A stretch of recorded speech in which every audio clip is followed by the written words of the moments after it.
पे लगाया गया है इससे खत्म कर दिया, यही मेरा आपसे निवेदन है। धन्यवाद। धन्यवाद। Honourable minister, please.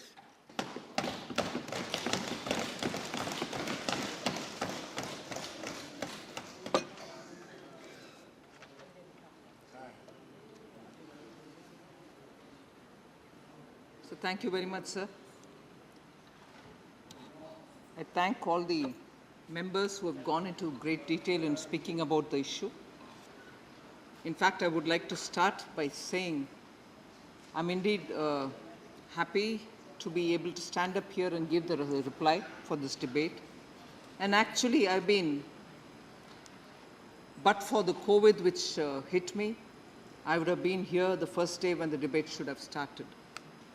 And from my party and from the government, I would like to assure every member in this House that debates, particularly on such topics, we have always been keen to participate and respond because we strongly believe in parliamentary democracy, and I have personally never been against giving replies, and sometimes I probably do it a bit more than what is expected of me because I go to the extent of trying to answer every point raised, which sometimes can mean a longer session, sitting and hearing more of the minister's reply. But let me assure this House that debates are definitely something which we respect and want to participate, and I'm glad today that we've had this debate, and I'm here to respond to what the members have spoken about. Many of our members seem to have heard what I have spoken in the Lok Sabha yesterday. So on many of the points, although they have been raised here, I would not elaborate too much. Of course, in honor of the member who's raised it, I will respond somewhat, but they have heard me on many of those issues in great detail, having spoken in the Lok Sabha, so I'll try to keep it crisp on some of these points. Sir, I started there, and I would like to start here as well to say that Indian economy, compared to the situation prevailing in many of our peer groups and compared to the situation in many of the developed economies, is definitely much better. But that does not mean that we are running away from saying, because, like some of the members have said, imported inflation, and because of the imported supply chain related problems and global commodity prices, we are being impacted. These are realities, and we are here to answer and discuss on them. Nobody is saying, or nobody is in a denial about price rise. I mean, even Professor Ram Gopal Verma spoke, and he's not here now, but Ram Gopal Yadav ji, sorry, thank you for correcting me. He said, no, धरातल में जाकर देखिए, numbers नहीं, numbers भी देखेंगे, धरातल में क्या हो रही है वो भी देखेंगे, हम भाग नहीं रहे। और ये भी सच्चाई है कि numbers के मुताबिक भी हमारे inflation rate का एक band रहता है, 4 is the median point, -2 or +2 is what is normally accommodated. And we are at 7 with some effort. Or it can be slightly more than 7, but we have made sure that the Reserve Bank and the government put together are taking enough steps to make sure that it is kept at 7 or below, ideally below 6, the band. So nobody is denying. And therefore, when we say, look at the world where some countries are experiencing inflation which they have not seen in 40 years, 35 years, 27 years, it doesn't mean that we are saying there's no inflation in this country. So, it becomes very, very haranguing. That's not to say about you. If the debate constantly is only attributing things which we have not even said. So let's please, both on data and on Dharatal, thank you very much, Professor Ram Gopal Yadav, constant interaction with people who are affected is giving us inputs, and based on which we are having a targeted approach from the pandemic until today when the recovery is going on. And through the targeted approach, we are reaching sections which so desperately need that help. Of course, yes, you can do a lot more. Nobody's denying that. But that doesn't mean we are saying, no, we won't do anything at all. And also this very impressive narrative which can go on, oh, you've collected so much from the fuel excise duty and the cesses, and you're sitting with it, and the poor person is not being given any help. I'm sorry. I will list out, and I will definitely list out what for the poor person even today we are doing, and we love to do more. That's not to say, oh, you gave 50 people, you don't want to give the 51st. No, we will give. But to think and attribute to us that you're not doing anything for the poor, I'm sorry. And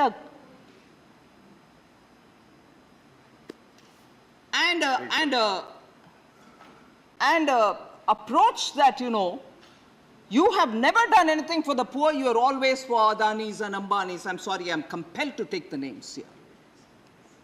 Is absolutely politicizing a debate which is so necessary for the country. So necessary for the country because all of us together, some of us in our states, some of us as members of parliament in our respective constituencies, are working to make sure that the poor's voice is heard. We are trying to reach out. Some of the schemes which don't go down to the ground, we are making sure that is given to them. Each one of us are contributing in this recovery process. And this recovery process is not purely on economic recovery, also because of the pandemic. And I'm glad the health minister is also here about the efforts taken for vaccination, which is so critical for the economy as well. Every member has been keen to know about it, and we've been constantly giving data to prove that everybody is in it so that the economic recovery can happen. So I appeal to the August House that we speak both on facts and on the daratal. It's not as if we are only throwing data at people. In fact, most of the times we are accused of giving data which is not right. So I'm definitely emphasizing that comparing with many of our peer group nations, emerging economies, or even looking at some of the advanced economies, India's position. Let's be somewhat comforted by the fact that our macroeconomic fundamentals are strong. It's all very well for us to be told, no, you should do some more here, some more there. But if you're denying that the macroeconomic fundamentals are not strong, I'm sorry, you're not going to be taken seriously. Not by me. I will take you seriously. You're a member of parliament. I'll honor you. But let's talk on what's actual and not what is generated, I don't know by who.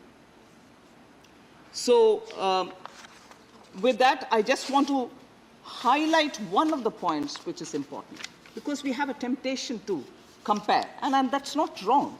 Please do compare with our neighbors, with economists which we thought are better than us.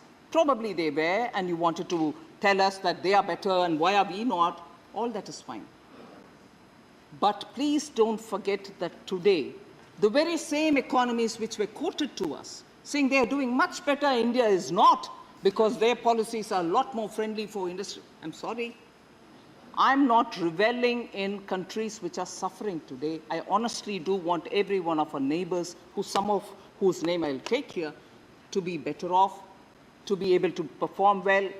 But today's situation, the reality is that some of these countries which have been quoted to us earlier, for one index or the other index, they are better than us, you're not. Look at the reality, please, honorable members. Bangladesh, about which we are periodically quoted. And we have great friendly relations with Bangladesh, and I'm happy for it. And there was a time when we were quoted repeatedly saying Bangladesh is doing well, you're not. But even on a parliament question reply on 1st August yesterday, I have given the data of what is the comparison which has got to be there. I just want to read it out. The per capita GDP at PPP in 2013 of Bangladesh was 3,143 international dollar, as they say it, but it is US dollar. But the same 2013 India per capita GDP PPP was 5057. 3143 versus 5057.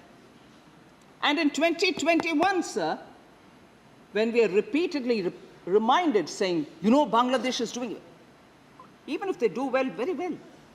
But I want to give you the number.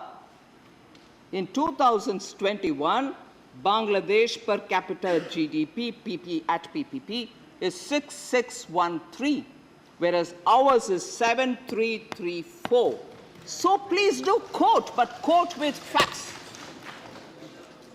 And the same Bangladesh today, and again I'm underlining this point, I'm not quoting miseries here, but because repeatedly we have been told, oh, you're next Sri Lanka. Oh, you're not anywhere near Bangladesh, but please, let's understand the whole story everywhere. Bangladesh today is seeking from IMF 4.5 billion because they have balance of payment problems.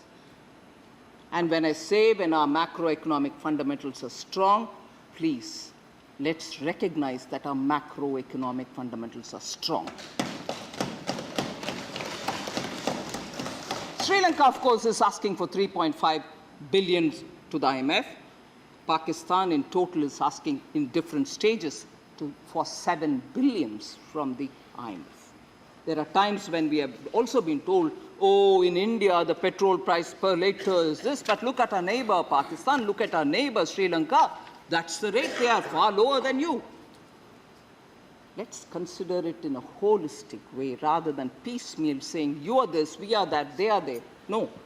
Today's economic distress throughout the world being what it is, let's look at it holistically rather than just throwing one astra here so that, good, I've done my job. No, please. This is a very serious business. And all of us are honestly members of this House who will have to look at very seriously what kind of things can be done so further we are able to improve the lot of our people. Now I go to specific points raised by honorable members because I would like to answer them. I'm not going to get into greater details of other things which govern the macroeconomic situation. The first speaker, Elamaram Karimji, had raised few things which I think were not based on facts. I would want to correct them. He spoke about bank checks. I would like to say there is no GST on withdrawal of cash from bank. There's no GST, please. And today on very many things I will say there is no this, no that. On the GST, sir, because the more I listen, I'm worried that I'm coming, one after the other. More I listen to issues related to GST, I have a concern that probably information is not reaching, the right information is not reaching, and as a result, there's quite a lot of misconception. And I would today attempt to clear some of these misconceptions. So that was, first of all, no GST on withdrawal.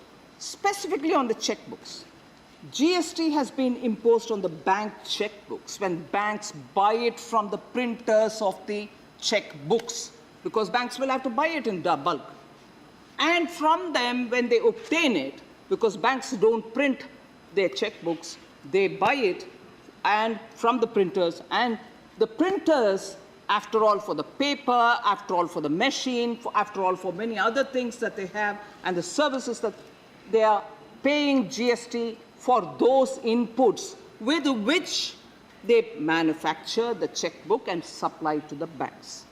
So for them, there is a tax GST because they already are paying input tax for many of these items. So the stream till the consumer, because it's a consumption-based tax, will have to keep settling tax dues at every level. So that is what is before you, Honorable Member Karim. So I want you to kindly take into cognizance that as regards the consumer or the bank client who takes the money, withdraws the money, there is no charge on him.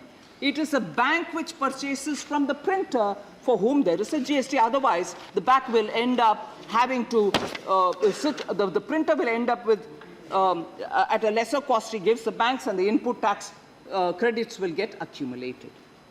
And I elaborate on the fact that the bank, when you go withdraw cash, 5 free transactions from your own bank's ATM and 5 from an ATM of a different bank you can draw without any charge. They are free transactions, so 10 in total.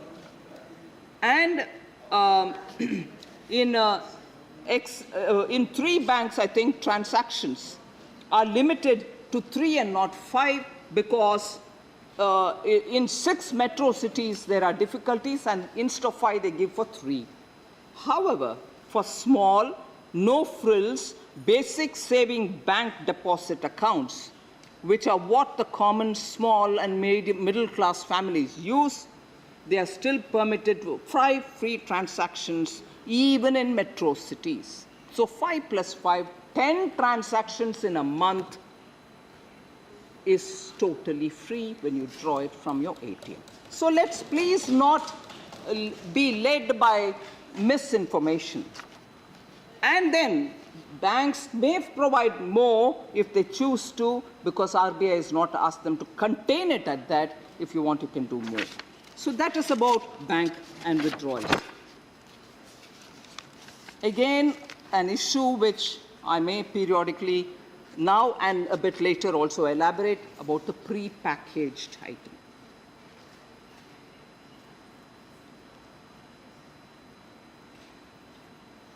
I hesitate to have to say something here. GST Council has members, ministers from every state. They are not alone when they are inside the GST Council. They sit with their officers as well. So it's not as if it's possible for anyone to say something about some other state outside and get away with it, because they are with their officers. If not the minister himself, the officers also know it. And as regards the latest, the 47th meeting, which was held in Chandigarh, it's a matter of record that all states agreed to the proposal. I put it on record. And if there have been private conversations with some ministers, I recognize the private conversation, madam. Rajnitai, I would like to particularly tell you, private conversations can be anything. The minutes, the oral recordings, all stand testimony that there was not one person who spoke against. And this is my word, you may not trust me, but I have the responsibility as the chairperson of the GST Council to put the facts on record in this August House. Not one spoke against, and I repeat, not one spoke against. So there was not even a single disagreement for the decisions which were taken, and I'm glad Sushil Modi ji spoke about it elaborately, to the extent that some of the members thought, oh, the minister's reply is being given by him. He is a very old hand in the GST. He has been there before the GST Council was formed, in the Empowerment Committee, empowered group of ministers, which prior to GST drew the entire framework. And I do not derive any pleasure by saying something which is not true. You can always pull me up later. My credibility will be gone to the bins. Why would I want to do it? And if ministers who had agreed and who later do not want to stand up and say, look, I agree, I can't hold them responsible. Bhaiya, you were there, why don't you want to say? I will not ask them. In the council, what happened is what is on record, and about that, if there are speculations, it's my duty to answer it. And that's what I'm doing. I repeat, 47th council meeting in Chandigarh, where after a 3-layer process, the fitment committee, and I'll go to the details to tell you who were the members in the fitment committee. And post that, a group of ministers. I'll tell you who were the members of the group of ministers, not just my BJP compatriots. Ministers from all different states were in this group, some others were in this group, and post that, it comes to the GST Council. And why has this correction become necessary? Then and now, the poor's consumption of any of these are not being taxed even now. Even now they are exempted. And when in 2018, the branded people, some of them who were not registered as brand but unregistered, were also given the exemption. There was a thorough, rampant misuse. Because those who were given exemption, not so registered branded people, were all right getting the exemption, but those who were registered and high-value brands were given a choice, saying if you disclaim your registration of the patent or your copyright or your brand, you also become one of those brand, but not registered. Blatant misuse happened. And this from 2019 has been worrying the GST Council.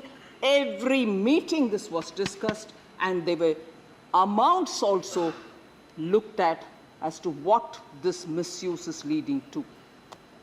And in its wisdom, therefore, the Council said, we'll have to work out some way in which the poor continue to get theirs without GST, but the brand and unbranded, which is happening, will have to be dealt with. And therefore, what we've done now is this continues for the poor. They're not being taxed. The exemption continues on rice, puffed rice, dahi, chawal, lassi, whatever.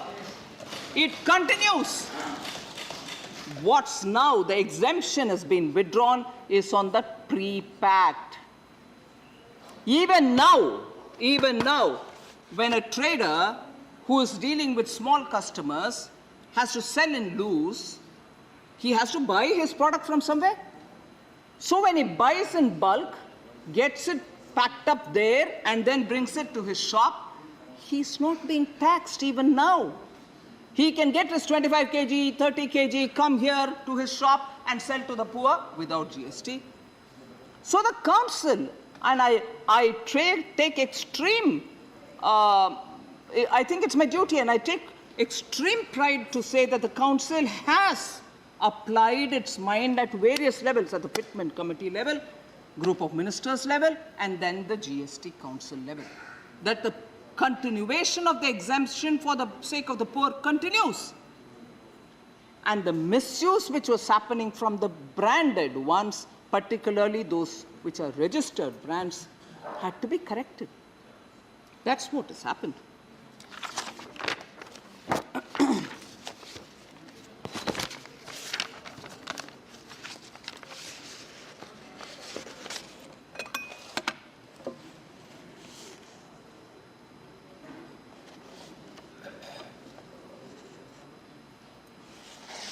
Elamaram Karimji also was worried that we are dealing with diamonds so kindly. You're taxing them very less. Food products are being taxed at 5. Karimji, at the time when GST was brought in, elaborate discussions took place about diamonds, because in this country, 96% of all imported diamonds were coming, cut, polish, some jewelry, value addition work, get exported. 96% of all rough diamonds which are brought into this country are exported. So obviously, you don't export your taxes. Any export item does not bear the domestic tax. And therefore, earlier where it was 3%, then there were quite a lot of demands from those, and it is a labor-intensive industry. Therefore, a lot of input tax credits were getting accumulated, and because they're selling it with no tax or some percentage of tax, it wasn't benefiting. Therefore, in order that the ITC input tax credit claims can be sorted out, studies were done on it, and post that the council took the decision to keep the tax where it is. So that is not a favor done to diamonds. It is more the industry and the workers who are all there, and as a result of which, and because 96% gets exported, that rate has been fixed.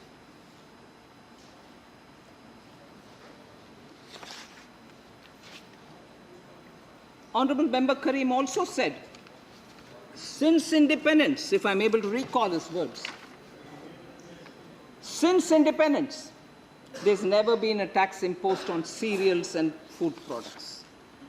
Please correct me if I'm wrong. But I'm sorry, no. I need to put the facts before you. Prior to GST, the VAT rates on pulses, dal, wheat, rice, flour, atta, maida, suji, rava, besan, paneer, curd, lassi, buttermilk, by states, I have it here. Every state in some or the other item has imposed a VAT. So since from independence, nobody taxed on cereals, no sir, no. Since you're from Kerala, I'll quote that example first and I read out the others later. In Kerala, pulses before GST was taxed 1%. In Kerala, atta, maida, 5%. Suji, rava, 5%. Besan, 5%. Taxed. So, it's fine. We may probably not have the necessary information in our hand, but every state had one or the other tax on all these items, which today have become the GST-related curse. No, sir. In fact, therefore, there are some states, Jharkhand, for instance, 5% on dal, 5.5 wheat, 5.5 rice, 5.5 maida, suji, rava, 5.5, 5.5 besan, paneer, 5.5. Maharashtra had it even on lassi, curd, buttermilk, 6%. Ma'am, I'm not quoting Maharashtra to, for you to raise up for a point of order. No, with due respect, I'm saying Maharashtra prior to GST taxed lassi, taxed chas, taxed buttermilk, curd at 6%, madam. So, paneer was taxed at 6% as well in Maharashtra. So, it's very well for us to very quickly say, no, this has never happened. West Bengal taxed paneer 5%, pre-GST. Sir, point of order. So, No point. Mr. Derek, it is just to disturb. No. Please. There is no point. You listen to her first. Let her make her statement. No, not in between. Not in between. You are not supposed to disturb the minister while she is replying. Don't disturb. Don't disturb. Why should I disturb? No, you are disturbing in No, I her only asked reply. for a point of order. Why No, is it I am not allowed. Sir, Please be I'm not seated. disturbing. I'll sit down. Please. I'm not allowed point of order. Yes, madam. Sir, is this a classroom? I'll sit down.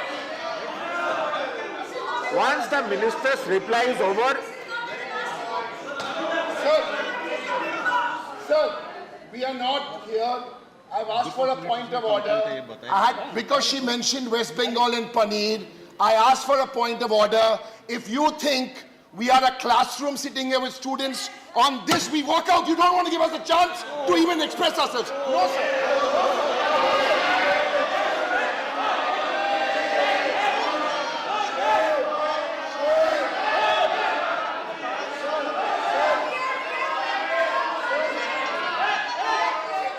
Sir, it is extremely unfortunate. It is extremely unfortunate, and this has exposed the Trinamool Congress and my esteemed colleague, the leader of the Trinamool Congress, Mr. Derek O'Brien. stands exposed today in this house. They never wanted the debate in the first place. We have been repeatedly saying they are running away from the debate. We have listened, the Honorable FM, as she has just recovered from COVID. After that, she has sat 5 hours and listened to every honorable member, made copious notes. She is addressing each member's concerns very elaborately. And despite such an exhaustive and very, very articulate response to everybody's issues, if the honorable member wants to find an excuse to walk out, I think it is very, very sad. It only shows that they are getting exposed. They are getting exposed for their failure to take effective measures. Honorable Minister, please continue.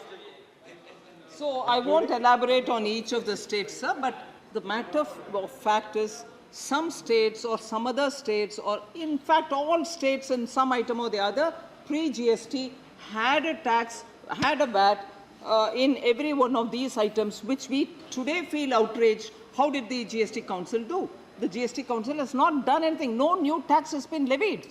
But those who had exemption and those who were misusing it have now been told no more exemption for you if you're branded. So pre-packed for the poor, which comes, and that which is being bought in loose is still under exemption. With that, I will not elaborate further. But there were concerns about hospital beds. I would like to highlight again, this is as a result of a misunderstanding. I would like to clear this misunderstanding. The GST Council recommended that hospital room rent, no bed, no ICU.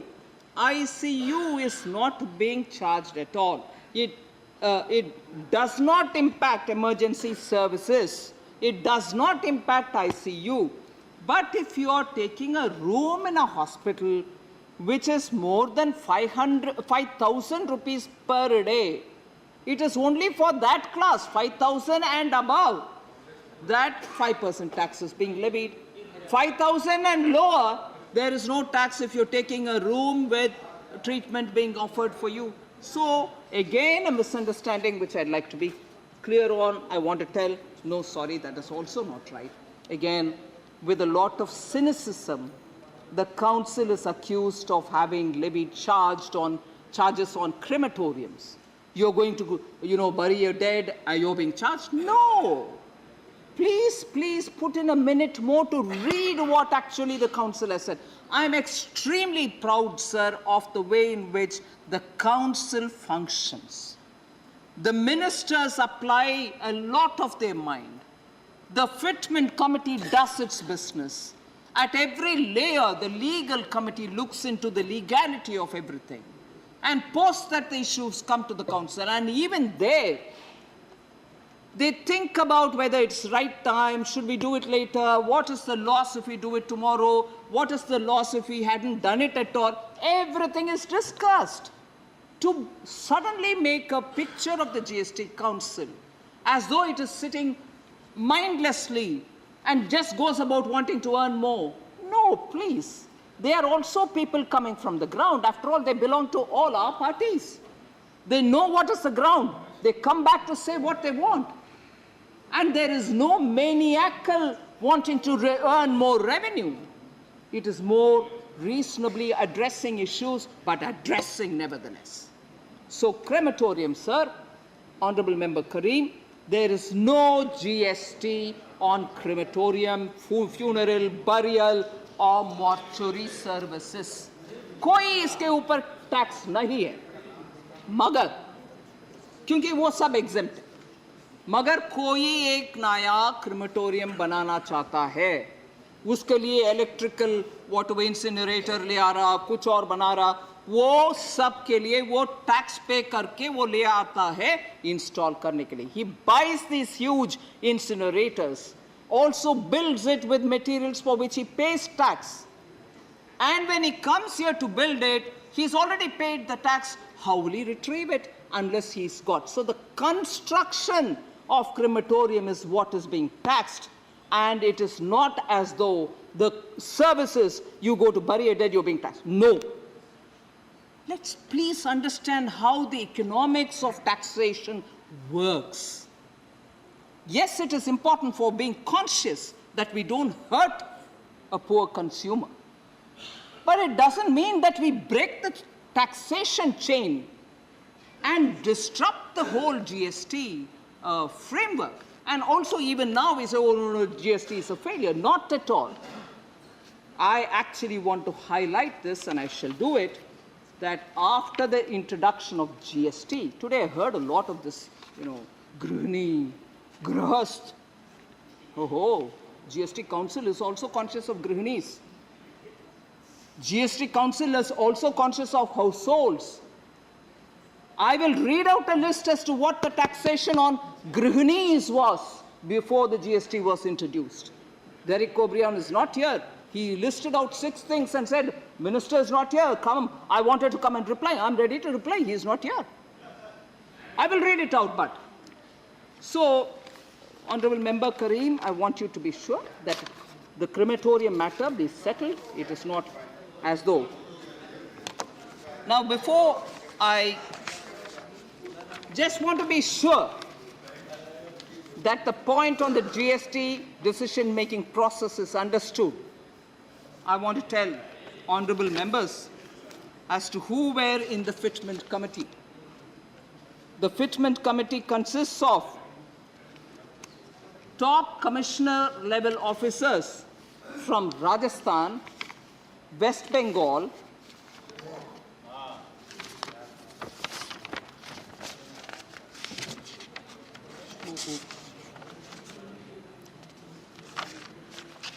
sorry, I've misplaced a paper, but I will read it.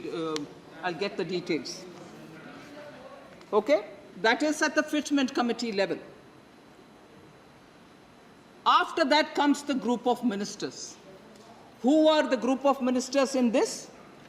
West Bengal, Rajasthan, Kerala, Uttar Pradesh, Goa, Bihar. They have considered the decision given by the fitment committee.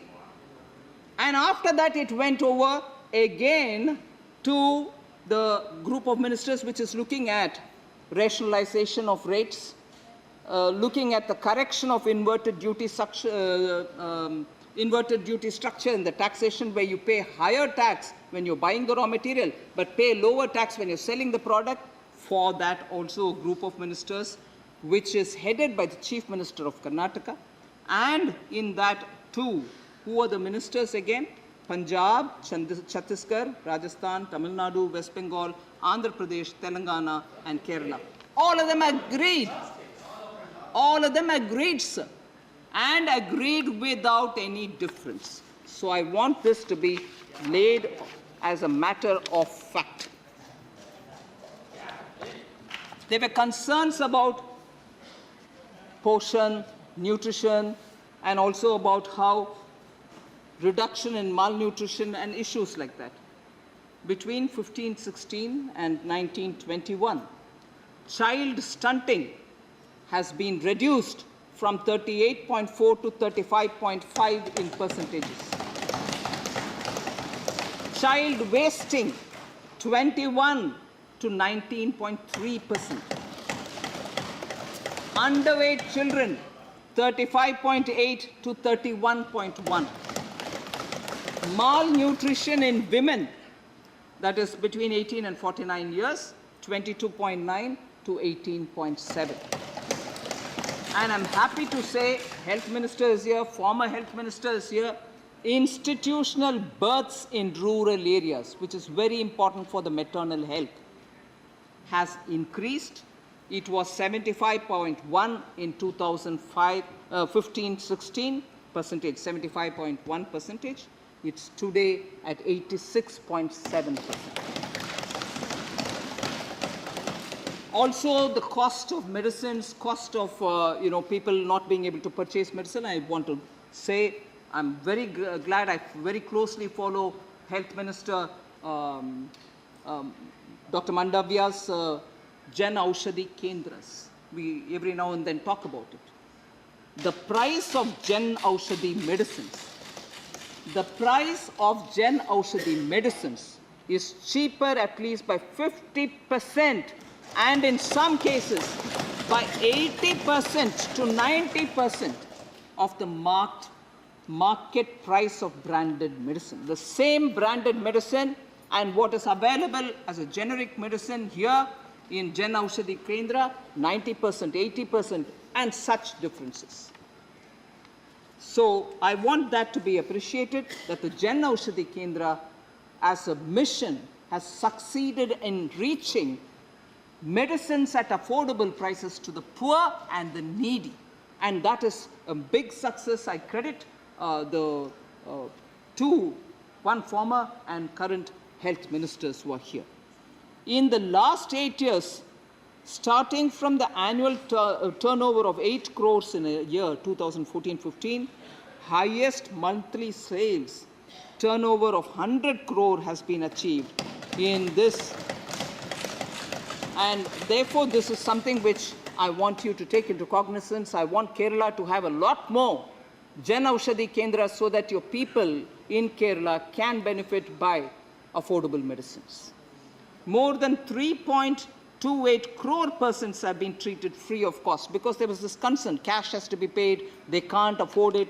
Ayushman Bharat has given this facility of being treated free of cost. As on 7th April, I'm giving you the data, 3.28 crore persons have benefited from it, and 18 crore Ayushman cards have been issued. So the care of the poor is being fully kept in mind.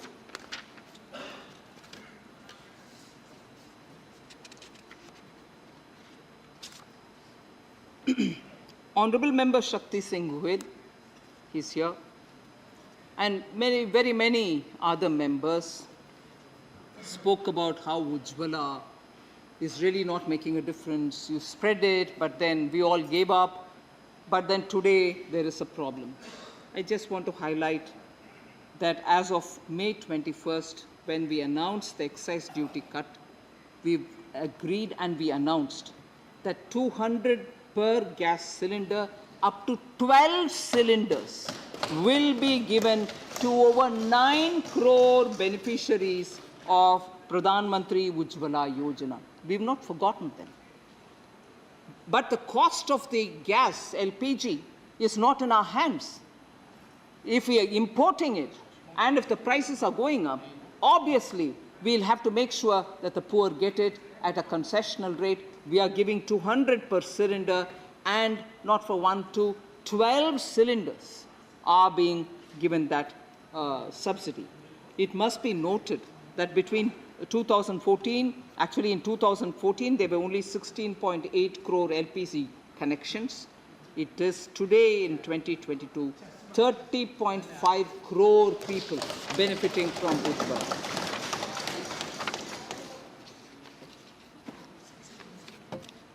The tomato, onions and potato scheme has been easy target of a lot of people saying nothing has made a difference in it. You announced it, Prime Minister Modi said it, but nothing. No, but I would want to just highlight what it is about. Actually, I'll start from over the span of less than 5 years under UPA 2, from May 2009 to November 2013. The average price of various food commodities were in triple digits, not double. Some of them went up that much. And I'm not exaggerating. Potato, onion, tomato, the increase in average price over this period, 2009 to 2013, was shockingly at 164% for potato, 323% for onion, and 160% for tomatoes. So that's the kind of increase in price happened during UPA 2. And today with top scheme, we are able to get more of these perishable goods to the market, give them capacities to store, and as a result of which, the prices have been held reasonably.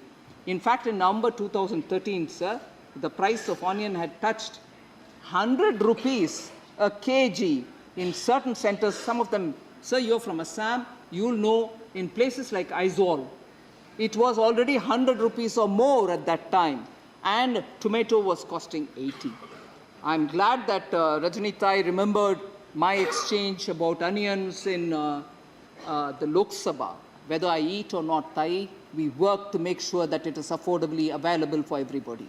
So it doesn't matter whether I'm an onion eater or not, and all of us rejoiced at a minister being bullied, saying, oh, she doesn't eat onion, so she doesn't care for the poor who need to eat. But not just me. Prime Minister also has a concern, and that's why the top scheme succeeded. That I would like to quote that between the last month and this month, the reduction in the price, whereas what it was between 9 and 13, in 2009, May 1st, potato was 9 rupees, whereas November 22, 2013, it was 26 rupees, whereas what we have on July 29 is 26 only.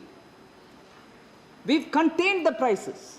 Onions were 52.98 in 2013. It is 25.45 today, in July, on 29th July. Tomatoes, 46 rupees in November 2013. Today it is at 34. So, one of the things which we like everyone to take into cognizance, there were detailed questions about groundnut oil, mustard oil, vanaspati. I have data, I don't want to read it here, but proving that we are holding the prices carefully. And in the process, I'm not sure, one of the honorable members did ask, what is happening? The area under cultivation, I think it was one member from Telangana, area under cultivation of rice is going down, and area under cultivation of wheat, and then the export which was going, you halted it. There is a group of ministers headed by the Honorable Home Minister, which periodically reviews the Commerce and Industry Minister, Food Consumer Affairs Minister, Leader of the House here, is also a member of that committee, of the group. We periodically review the availability of cereals, pulses, dalhan, tilhan, and also the crop sowing, area, acreage under cultivation, and take calls accordingly. So it's not left high and dry. The government is looking at it because these are essential and we need to do something about it. So vulnerable sections of the society, because I would want to quote from Pandit Deen Dayal Upadhyaya, who's our ideologue, from whom we derive a lot of inspiration. He said, and I quote, "It is our thinking and principle that these uneducated and poor people are our gods. We have to worship them. It is our social and human dharma." That's what he said. And the Antyodaya which we practice is derived from that.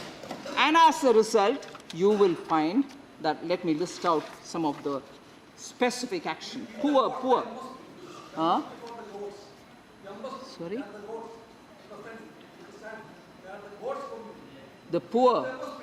Huh? Mr. Binay Bishop, What is it? Binay Bishop, not now.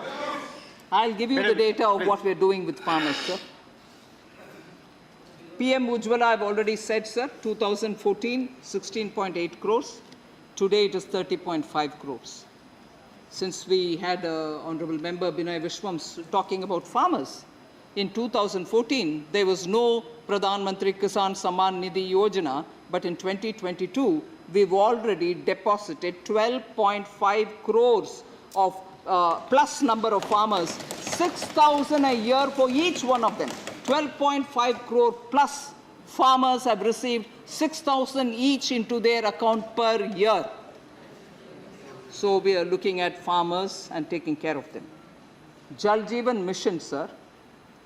In 2019, there were only 3.2 households, 3.2 crore households. Now, getting piped water, 9.6 crore households get piped water. Taking care of the poor actually, not just throwing some money and saying, दे दिया poor के लिए पैसा. नहीं, सचमुच पानी जा रहे उनके घर में नल के द्वारा. 9.6 crore households. Sir, street vendors, PM Swanidhi Yojana, 2014, there was no scheme. 2022, 29 lakh plus get loans for under the PM Swanidhi so that they can do affordable loans, so that they can do their own work but otherwise they don't have to give security. Without security, they get it. Ayushman Bharat, I've already said. Ayushman Bharat Jan Arogya Yojana, 3.28 crores get free treatment. So let's please, I know member Sanjay Singh, he's not here, he was talking about poor ke liye, garib. We are attending to garib. In reality, as to what they need in their house is reaching them. Tiruchi Shivaji also mentioned some of these, garib ke liye kya hai. One point on which member Ranjan also speak. Ranjan ji also spoke about. So you've given Ujjwala cylinders, but what's the use? The price is going up. And I've already told you that we've given for up to 12 cylinders in a year, 200 rupees each cylinder.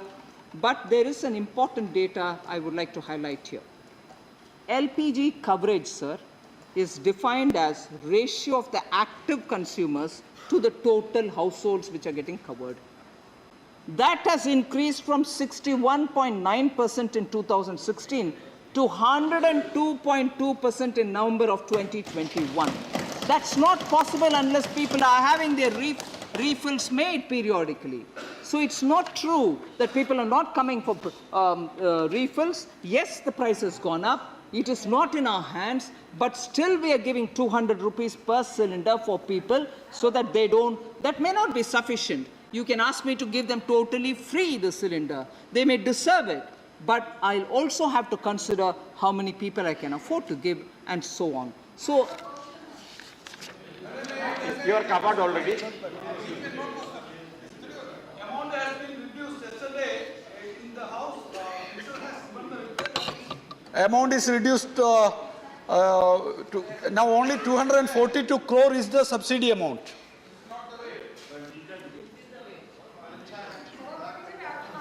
से पूछना चाहती हूँ, सूचना के अधिकार के तहत नीमच के चंद्रशेखर गौड़ ने जो आंकड़े जुटाए हैं, उसके तहत 2021-22 में इंडियन ऑयल कॉरपोरेशन 2.8 करोड़ ग्राहकों ने एक भी रिफिल नहीं कराया, 62.1 लाख ग्राहकों ने सिर्फ एक बार रिफिल कराया, हिंदुस्तान पेट्रोलियम कॉरपोरेशन 49.44 लाख लोगों ने एक भी गैस साल में रिफिल नहीं कराया, 33.58 लाख ने सिर्फ एक बार कराया। बोलूं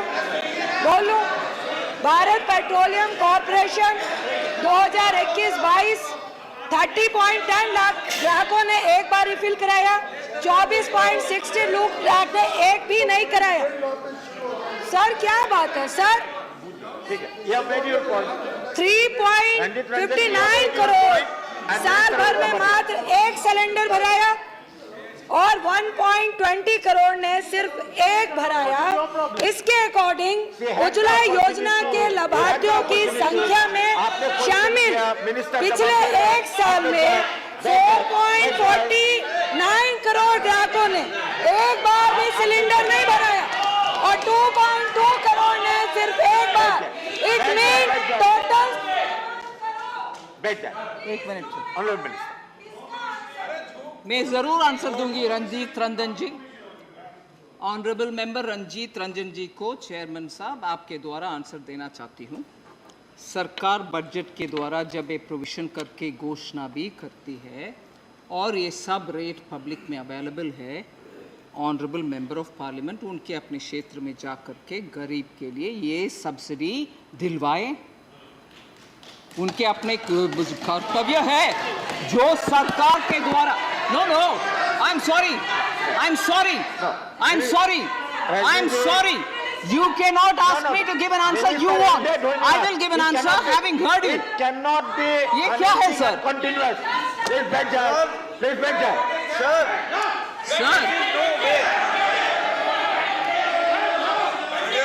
This is no way. Nothing will go on record.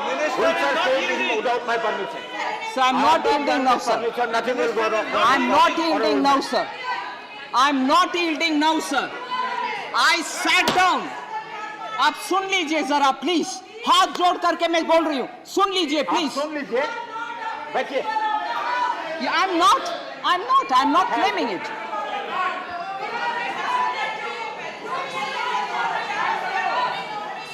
It cannot be a verbal duel. So keep patience. आपने जिसको जो पूछता था पूछ लिया, मिनिस्टर यील्ड किया, अब मिनिस्टर जवाब दे रहे हैं, आप देखिए. Sir, Please. I'm addressing you, sir. I sat down, heard every member, sometimes in this place or sometimes from my room. And even now, I sat down, yielding to hear the honorable member. I heard the honorable member.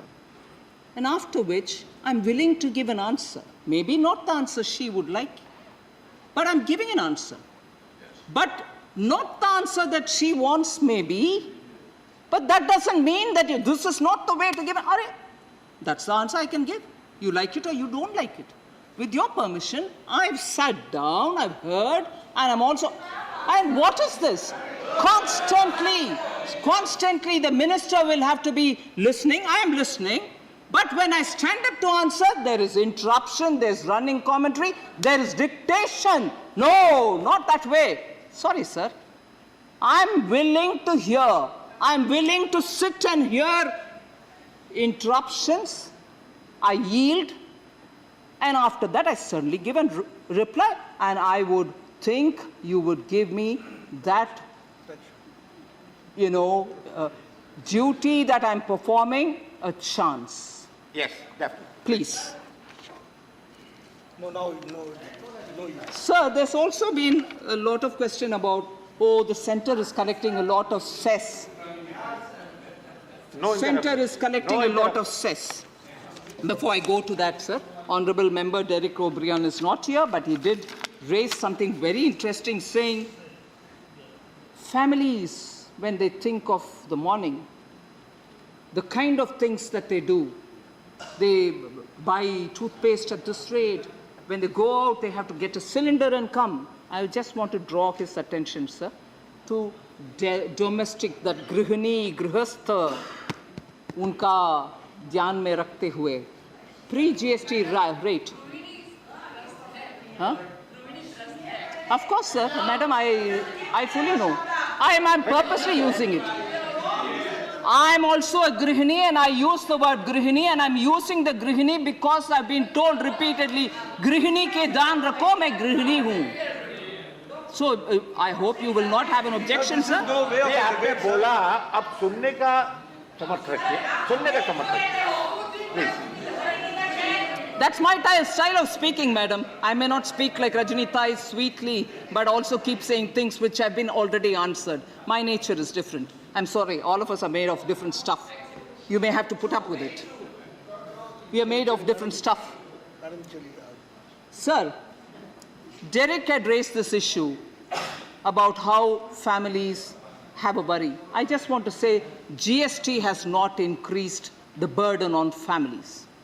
And this I'm saying because the rates on some of the items before GST was far higher. And let me list out. Tooth powder, 17% pre-GST, now it's 12%. Hair oil, 29.3% pre-GST, 18% under GST. Toothpaste, 29.3 pre-GST, 18 under GST. Soap, 29.3 under pre-GST, 18% under GST. Footwear, which is more than 1,000 rupees, 21%, GST is 18%. Paints, because I heard Honorable Member Jayant Chowdhury say we probably talk about tomatoes, potatoes, onions only, but sarai, saria, cement, paints, sir, and varnishes, which are necessary for the ordinary citizen to, make his house up. 31.3% pre-GST. It's 18% now, sir. Sugar, which aam घर में उपयोग में आता है, 6% pre-GST, now it's 5%. Sweetmeats, मिठाई, दुकान से जो तो लेते हैं 7%, 5% now in GST, 7 under pre-GST. Washing machines, which has now become a common household thing, everybody wants some model or the other, 31.3% pre-GST, 18% now. Vacuum cleaners, 31.3%, 18% now. Televisions up to the size of 32 inches, 31.3, now it's 18%. LPG stove, 21%, pre-GST, 18%.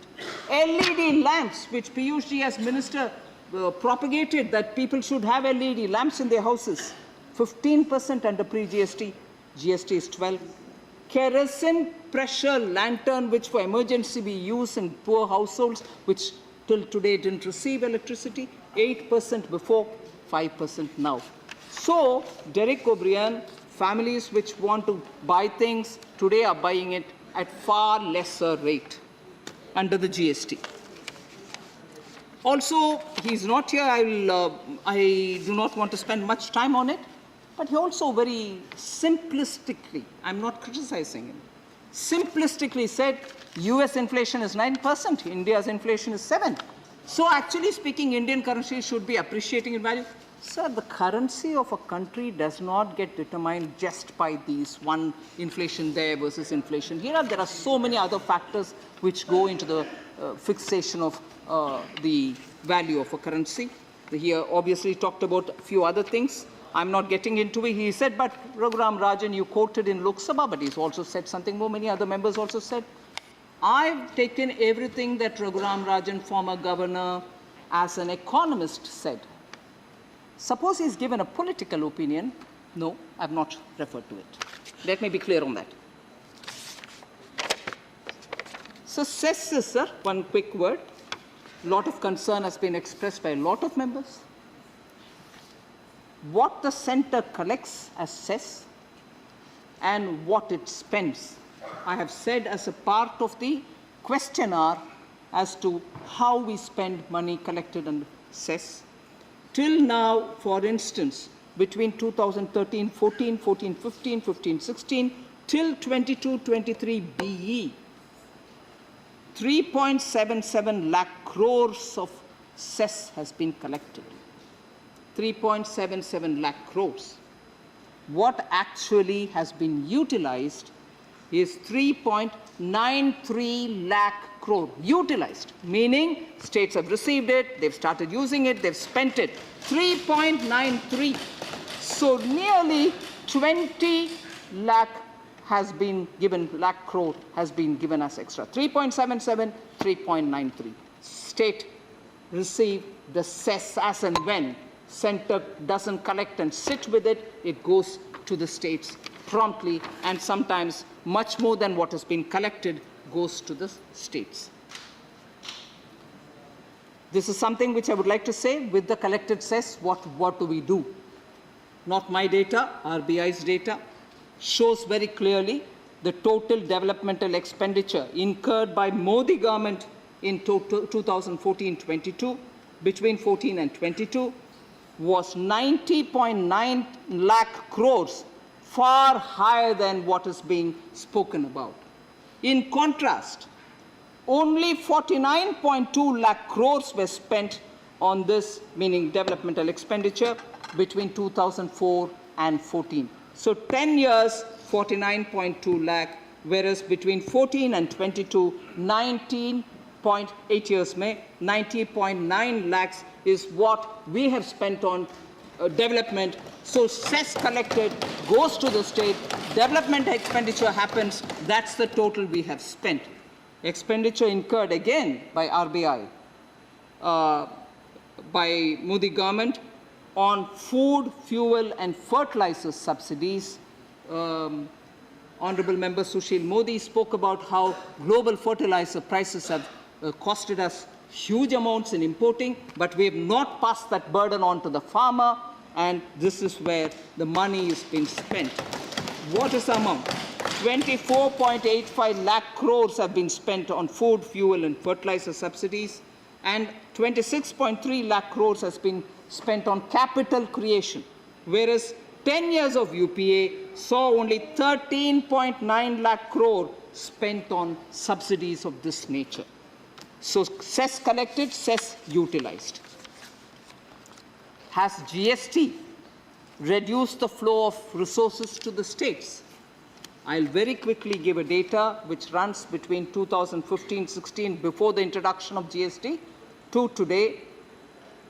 Total flow of funds to the states have increased substantially, an average of 14.8%, approximately close to 15% during the first 5 years of GST, despite the pandemic. The pandemic has not reduced us. We've given what was expected to be given and given slightly more as well. Whereas the average growth before the introduction of GST was only 9%.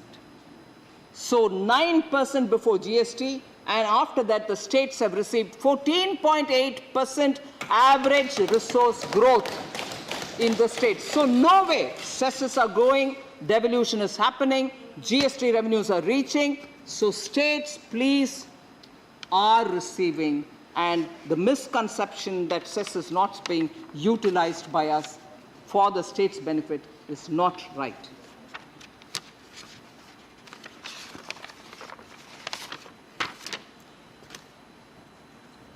So I come to the last point of loan waivers and write-offs.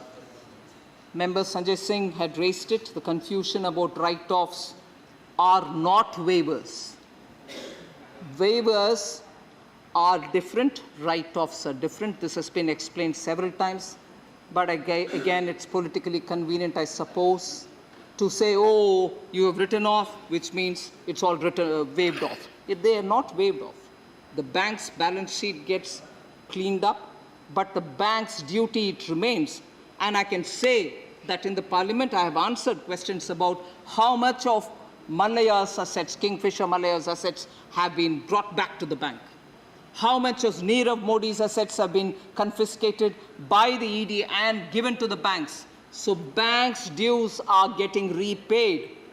So write-off means that the bank's balance sheets are getting cleared, but the banks pursues, and all the securities which are lying with them are being legally auctioned, and the monies are being given back to the banks. So this... No, let her reply. Let her reply be finished. No. Hey, this is not the way. This is not. I allowed you once, not all the time. It's not a verbal duel. It's not a running commentary. No, it's not a verbal. Please. Madam Minister, continue. Nothing on the call. Continue. Last 2-3 points, sir. I'll finish with that. I know it's quite... I halted when I said the fitment committee, which is the first layer, and after that the GOM. The fitment committee, the paper was incomplete. Fitment committee, the states which were represented in the fitment committee: Maharashtra, Gujarat, Rajasthan, Haryana, UP, Bihar, West Bengal, Tamil Nadu, and Karnataka.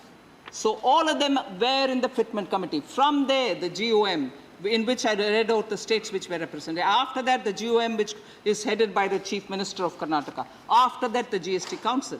Nowhere was a difference of opinion. The last few points, sir. Honorable Member Vaiko is here. He had a concern about ICUs are also being charged. No charge on ICUs, sir. And GST has imposed taxation, and because of that, there's a lot of even those items which were under the 28% rate at the stage of introducing the GST, there were more than 229 items, all with 28% rate. Gradually, after the introduction, through various council meetings, that 229 has come down now to just 28 items which are in the 28% rate, which means items are being brought down from higher tax rates to lower tax rate. And therefore, I sequentially linked to Member Raghav Chadda, the new member, who said, obviously, they will not have any interest in bringing the GST corrections because it suits them. Because when the inflation is high, honorable members, do correct me if I've got him wrong. When the inflation is high, the same commodity is bought at a higher rate, and therefore the GST earned out of it will be far higher. And therefore the GST Council will not be in favor of reducing the rate. That was his case. I'm sorry. That is one economics which I'm learning today. If the rate is higher, people will stop buying it. If inflation is higher, consumption will come down. Naturally, my tax revenue will go down.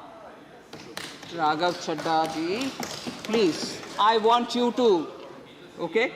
I want him to please, he's a young representative, new representative, partially throwing economics at people doesn't help. And it's also, let me please submit, demeaning a body like GST Council that they will not want to reduce. Their own Delhi finance minister and now their own Punjab finance minister is also there. Is he suggesting that their ministers will be happy if inflation goes up? That's wrong, sir. I don't want cynicism to govern us. We are all capable of doing better. So I think largely I have addressed most of the issues, sir. So thank you very much for having given me this opportunity. Thank you, Minister. Message from the